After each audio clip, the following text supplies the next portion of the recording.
Guys, it's me. I hope you're doing well. So today I'm going to speak about Kobe, a few issues regarding Kobe.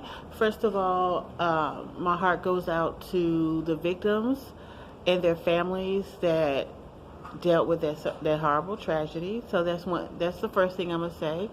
I can't imagine what any of them are going through, having to bury their loved one, especially their children.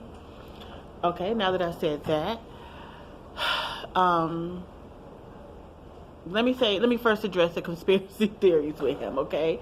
And I'm really going to address this with the black community because I'm black, right? Sometimes I think that we elevate these celebrities to a level that when they die, whether it is tragically or natural, we can't believe it. Like, it's beyond us that, oh my God, this person is dead. Why? I saw a post where somebody said, that black celebrities are dying at a higher rate than their counterparts. But in reality, black people die at a higher rate than our counterparts. Like, it's not abnormal. Just because you're a celebrity doesn't mean that you aren't prone to the same tragic accidents, suicidal rates, or homicidal rates that us regular broke people have, right? It doesn't mean anything. Now, your chances of those things could be lessened because you have money, but a tragic accident is a tragic accident. Y'all, it was fog outside. It was a tragic accident. I saw something where they said, oh, well, he was murdered because, I can't even think of it. LeBron bypassed him in points. So you think he was murdered because somebody bypassed him in points? Like, come on, y'all, use your common sense. Like, it's not abnormal. What about other sports where people have bypassed other points? Did they die? What was it about Kobe Bryant? Like, at the end of the day, he had that Mamba camp. He had I think it was like a 5-minute documentary. Somebody said that I think I read or heard that he had helped the WNBA players get an increase in pay. So, because LeBron passed him, he was now useless and he had to die. Not only did he have to die, but everybody on the hell. I mean, y'all, come on. So you're saying that they risked kids and everything just to get him? They couldn't get Kobe alone at all to just have him killed. Like, y'all gotta just think sometimes. What is another conspiracy theory?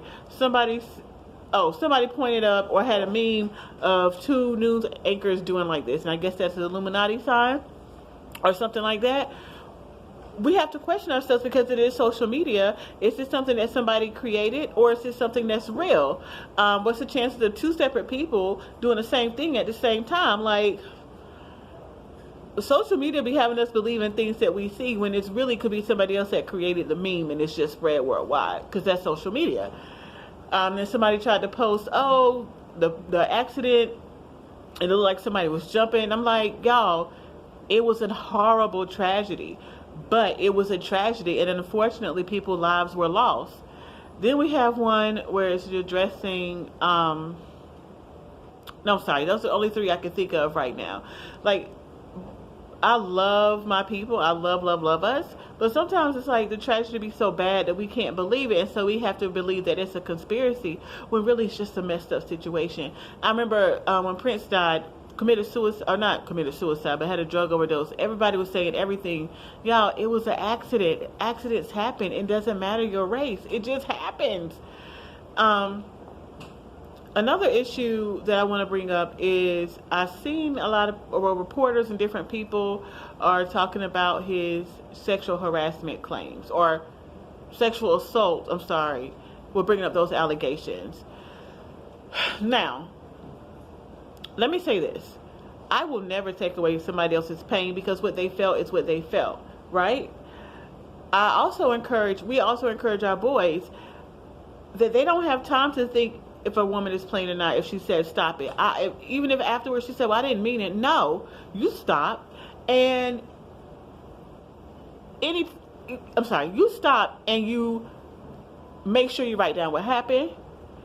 And if this person texts you, you need to say to them, okay, listen, I'd rather us not do this. We can be friends, but my life is too precious for your playful stop to become my possible prison sentence. Okay? With that being said, when I was doing research about the case with this young lady, I read that she had semen from other, like one or two other guys that she possibly slept with either before Kobe or after Kobe. Now, you can sleep with 10 people before and or after you have sex with somebody, because that's your right? It might not be the healthiest or most sanitary or ladylike thing to do, but you can do it. That doesn't mean that that sixth person gets to take advantage of you. It doesn't mean that. When you say no, your no means no, no matter the situation, no matter how awkward it is. Now, he did say that she did tell him to stop, and he stopped, but then asked could he finish and ejaculate on her face. Now, that in itself is not a form of sexual harassment, I don't believe. It's inappropriate, like he probably shouldn't have said it, but he stopped. According to him, he stopped when she told him to. According to him, he asked could he ejaculate on her face. I'm not sure if it happened or not. Again, not the smartest thing to say after she just said, or ask after she just said, like, stop. But, you know what I mean? So, but if she felt disrespected, that's her story. That's her truth. Okay? So, let me ask you this. Do you think it's appropriate to bring up his allegations from 2003? Like not even 2 hours after he passed away, or even the next day? Or do you think like, well, it's up for grabs, like it's whatever? Because also we could have two different versions of somebody's reality. Like Kobe could have treated this person like fantastically, but he treated this person horrible. You can't take away from this person's horrible experience just because your experience was a good one. Okay, my question is, should that have been brought up so soon after he passed away? Why and why not? That's what I hope you guys will answer.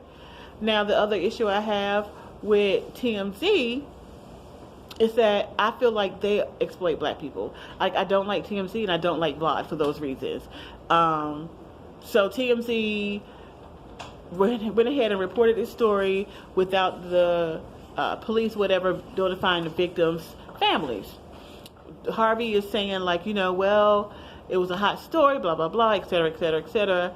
I guess when you become a journalist, your morals go out the window. And if that's what you sign up for, you have to live with that decision. I hope you're cold-hearted. I hope you can deal with that reality, because